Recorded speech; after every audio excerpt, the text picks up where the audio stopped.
আসসালামু আলাইকুম। কেউ সবার আছেন সবাই? বর্তমানে যে একটা পরিস্থিতি, কাউকে কিছু বলার নাই।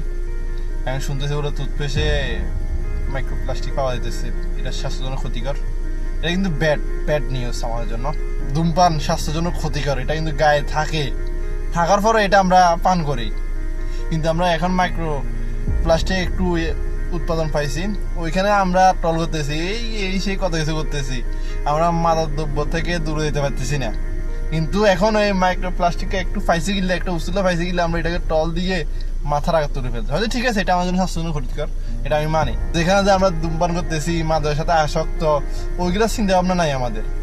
যেখানে একটা নিউজ পাইছে গেলে এটা আমরা টঙ্গে উঠে দিব, এরই বাঙালির অবস্থা, বুঝছেন না? কি গমু আর বর্তমানে সোশ্যাল মিডিয়া ঢুকে যায় না, যেভাবে দেখতেছি শুধু একটাই নিউজ যে প্লাস্টিক পাইছে, ওই কারণে এটা সমস্যা।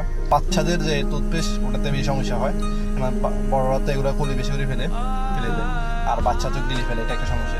কিন্তু আমার কথা হচ্ছে যে আমরা এত কিছু জানার পরও ধূমপান করতেছি, মাদক দ্রব্য সেবন করতেছি, ওটার সমস্যা নাই, ওটা নিয়ে আমরা এতটা কথা বলতেছি না। কিন্তু এখন প্লাস্টিক পাইছি কেন? হ্যাঁ, বাঙালি আর কি বলবো, খালাস বিদেশ থেকে বলতেছি আর কি, বাংলাদেশ থেকে না, এটা কালো থেকে বলতেছি।